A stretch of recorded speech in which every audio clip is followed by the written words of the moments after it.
Well, hello everybody, and welcome to another TBR vlog. So it's been a couple months since I did a readathon, and you all know I've been really into readathons for the entirety of 2022 so far, but after my last readathon, I decided it was time to just take a break, take a couple months off of readathons, and then see where I was at in a few months, try to get through my book backlog, and I've done that pretty well. I'm still kind of working through it, but I really felt like it was time to jump into another readathon. But I wasn't really sure exactly where I wanted to go with this readathon. I really feel like the readathons kind of find me. I don't go out and look for the readathons, and that's exactly what happened in this case. Sarah actually showed me a video by the lovely Sally Thames about a readathon that she herself created called the Summer Splash Readathon, and that goes on for the entirety of the month of July. Her video made it sound so cool. There was a bingo card, there's scavenger hunts, we'll have reading sprints, we'll have activities, there's lots and lots of people who are going to participate, and we're all going to do a lot of fun stuff together. And so once I saw that, I was in. And I created an entire TBR stack. You can see it right here, my gigantic TBR stack. I picked, I think, a book for every single category on the bingo card, just for fun. Obviously, I'm not going to be able to read all these books in the month of July, but it gives me a chance to kind of mood read, even though the books are already picked out in advance, and then it doesn't really matter, I guess, which ones I read, as long as I get bingo.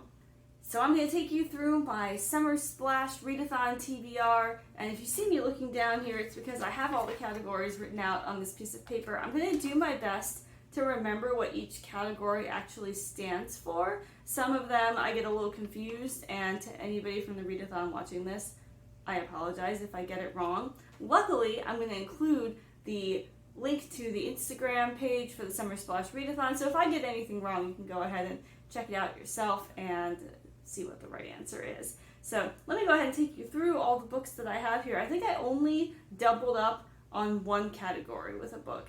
So there's a lot of books to go through here. So without further ado, here is my Summer Splash Readathon TBR. So the first book, these are in no particular order, this is just the order that they are in my stack. The first book is for the category Surf's Up, which is a book that has a picture of water on the cover. And for this book, I picked this anthology, it's an anthology of poems by Ursula K. Le Guin called So Far So Good, and it has a little mountain and then it has a little lake here, I guess, on the bottom. And I had been really interested in reading Ursula K. Le Guin's poetry for a little bit now, so I got two of her books actually out from the library, and you'll see both of them in this readathon, but this one is her final series of poems that she wrote from 2014 to 2018, and I am very excited to get into this different genre of an artist that I already know and love. So that's my Surf's Up book pick. So for the prompt buddy read, which is just exactly what it sounds like, you read a book with a buddy, there was actually a buddy read book that was suggested for the whole group to do together if they would like, and that is Casey McQuiston's book, I Kissed Shara Wheeler. And so Sarah already got this book, she bought this book, and I thought it might be fun to participate in the buddy read. So I think this is going to be one of the first books that I read because I want to give it back to Sarah, who is also participating in the Summer Splash Readathon, so that she can also read it because we're sharing one copy of this book. So I'm going to read I Kissed Shara Wheeler along with probably a lot of other people for the buddy read category. So in the prompt list, there are some book prompts and there are also some activity prompts. And for most of the activity prompts, I didn't choose a book that was specifically going to go along with those activity prompts, but in this case I did, and that is the prompt Touch Grass, which means a book that you read entirely outside. Now, it doesn't say you have to read it entirely outside in one sitting, but I was a little bit worried that maybe the times that I would want to read, if I chose a book that was longer, that the times that I would want to read would be times when it would not be really logical to read outside, like in the nighttime or something like that. So I thought, I'm going to choose a book that's short enough that I could go outside and read it all in one sitting. And that's where Late in the Day comes in. Late in the Day is one of Ursula K. Le Guin's other poetry anthologies. It's written from 2010 to 2014, and it's just a nice short poetry book that I can go ahead I can go outside and read it just in one complete sitting. And so I'm looking forward to doing that. I do love reading outside. I just happen to read a lot at nighttime nowadays, so this is a good push for me to get outside and do things other than yard work. So the next book I'm reading might not surprise anyone, because Is Everyone in the World Reading Book Lovers by Emily Henry? I think yes. And one of those people is now going to be me. I've never read anything by Emily Henry. I know the other books that she's written have also been extremely highly praised, well received. But this is the first one that I've been seriously interested in reading, and so I just got it out from the library. It's probably going to be one of the books that I have to read almost right away, because I'm pretty sure that it's popular enough that the library is going to want it back. And I chose this book for the heat waves prompt because I was told it does take place mostly in the summer, or entirely in the summer, which is what the prompt is. So it looks like it does. It says that she goes to Sunshine Falls, North Carolina for the month of August. So if it's set in the month of August, it is set entirely in the summer. So I am going to read that for the heat waves prompt. And this is one of the ones that, although I'm not going to get to all of these books, I am pretty sure that I'm going to get to this one because I just know that the library is going to want it back, and so I'm going to want to read it as quickly as possible. So for the prompt, branch out, which is reading a book in a genre that you don't normally read, I've actually already started on the Summer Splash Readathon in a way, because I have already started a book that's in a genre I don't normally read. And you've seen this before in one of my other TBRs. This is one of the books that I was trying to catch up on. And it is All We Can Save, Truth, Courage, and Solutions for the Climate Crisis. I do read a lot of nonfiction. I am a big nonfiction reader, but I barely read any essay collections. I would say I don't even read normally one essay collection a year. Maybe like every few years I would read an essay collection. So the fact that I'm reading a book of essays is really out of the norm for me, and it fits this category so well that I've decided that I've just started the Summer Splash Readathon a few days early, and that includes reading All You Can Save. I'm only, you can see, a little bit into it, but so far it's really, really good. It's got a lot of voices that I've never heard before. It's got a lot of really interesting information, a lot of new perspectives, and so I think this is going to be an amazing start. We have our category Roots, which is a book from your childhood. And I was sure, I told Sarah this, I was sure that I was going to read a Francesca Lia Block book for Roots, because Francesca Lia Block is still one of my favorite authors, and she was my favorite author when I was a teenager.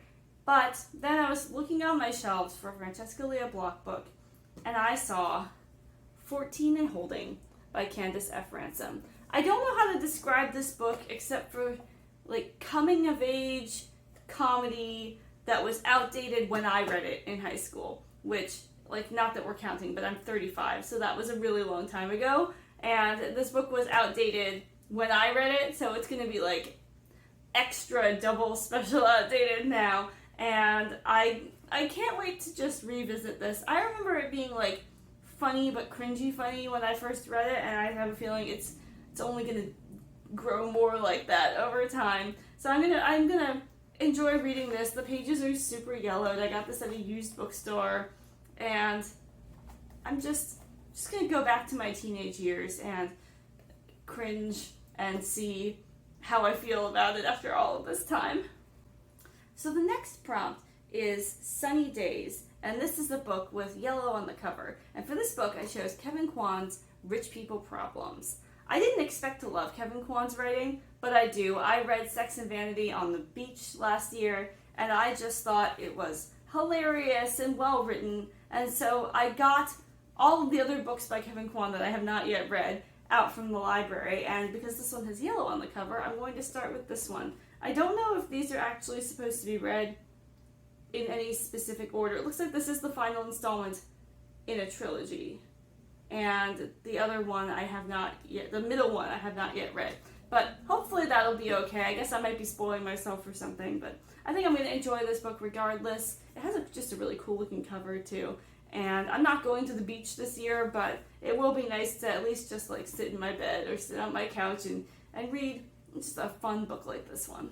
The next book category is called Hot Girl Summer, and it has to do with a book written by a woman. And so I picked How to Fail at Flirting by Denise Williams. And this is just like a fun romance novel. This has really been the year of romance for me. I would have told you I never read romance until this year. And now enough people on Bookstagram and BookTube are reading cute romance novels that I've kind of jumped on the bandwagon. I've actually found some that I really liked. So How to Fail at Flirting is going to be my pick. It's just a really cute book about a professor who's kind of looking for love and wants maybe like a no strings attached type of thing that becomes deeper than that. So I am excited to read it, excited to have just like a nice fun time. I think you guys can tell that the theme of this, except for maybe All We Can Save, is lighthearted and fun, and for the most part short and easy to read. It's going to be a good opportunity to get through a lot of books all in 1 month. So the next category I have is Easy Breezy, which is a book that's less than 200 pages. And actually several books on my list already fit this description. But I decided to toss in another one because why not? And this one, again, you will recognize from one of my earlier TBRs because it's another book in my backlog that I'm attempting to read. And it is this book that I mentioned before, The Languages, Myths, and History, which is about the linguistic and literary references in J.R.R. Tolkien's fiction. And so I never got around to reading this, even though I said I was going to. Now I'm saying I'm going to again. We'll see if I get to it. But it's on the list for another TBR. We're going to give it another crack. This book prompt is called Summer Vacation, and the prompt is for a book in translation. And I actually had just watched a BookTube video where there were a bunch of books in translation. I now, unfortunately, no longer can remember which specific video I was watching, so I can't shout out the vlogger in this video unless I figure out where it was. If I figure out where it was, I'll put it in the description. But the collection was Where the Wild Ladies Are. And so this is translated by Polly Barton. It's written by Oko Matsuda.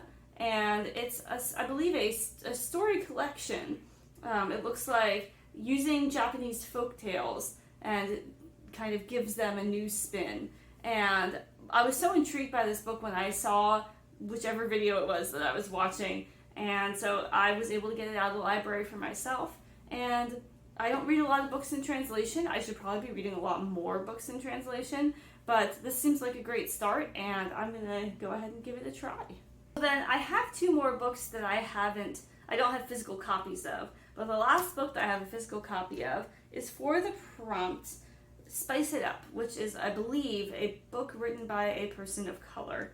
And I thought that I was going to read Black Girl Unlimited for this, which I just got at a banned book fair yesterday. But I also was looking through my library stack, and I saw that I had gotten out Transcendent Kingdom by Yaa Gyasi. And I decided that I was going to read this book instead, partially because it's a library book, so I like to finish those in a timely manner so I can give them back to the library. But also, it just seems like a really interesting, it might be the darkest book that I read. It does seem like it deals with some addiction issues, some psychological stuff, some grappling with the underside of people's faith. So I think this might be one of the most challenging books that I read in the month of July. But I've heard wonderful things about this author. Never read anything by this author before, but looking forward to it. And so I substituted this instead of Black Girl Unlimited for the Spice It Up prompt. And I think I'll just have to read Black Girl Unlimited maybe in August. We'll see what happens. And the last 3 categories, there's 2 books and 3 categories, because this last category that I'm going to talk about is a book that I ended up doubling up 2 categories. So before I do that, we'll talk about one of the other books that I'm going to read that I don't have a copy of right now. And it's actually Sarah's favorite book, which is called Nobody Is Here Except All of Us. And she has talked about it so much, and it sounds so interesting to me. She's just moved, and so she's still moving some things over from her old place. And so she couldn't give me the book today because it's still at her old place. But I'm expecting that I'll get it in the next couple of days, and then I can start reading that. I'm just really thrilled to read it because it sounds so interesting, and it sounds kind of like it has almost like a magical realism type of thing to it, and I'm just really excited to read it. It sounds so good. And then the last book that I'm reading is for 2 different categories, and it's another Casey McQuiston book. If you can believe it, maybe you can, because I told you I hadn't read a lot of romance before 2022, but if you can believe it, I have not yet read Red, White, and Royal Blue by Casey McQuiston. And I've heard just from everyone that I should be reading this book. It sounds adorable. I think it would be great to read. And so that would fit the two categories. One is Pride, which is self-explanatory, and the other one is Sandcastle, which is a book about royalty. So I feel like it perfectly fits both categories. And I actually don't know if I mentioned the category that nobody is here except all of us is from, and it's from the Share the Love category, which is reading someone else's favorite book. And so what better person to read their favorite book than my twin sister? It's actually kind of weird that I haven't read her favorite book yet. So that is all. That is what I'm reading. For those are the options, I guess. It's like I said, not reading all of these, but those are my options for the Summer Splash Readathon. I am so thrilled to be able to participate in this readathon with the dozens and dozens of people who have already signed up to do this with us, and I hope that we're able to make some new connections and read some books together, and I really hope to see everybody's posts on Instagram, and I hope that we all have a great time together this month reading a lot of fun books. Until next time, I'll see you soon. Bye. I just didn't know. Ugh. So I'm going to take you through, I don't know what I'm going to do.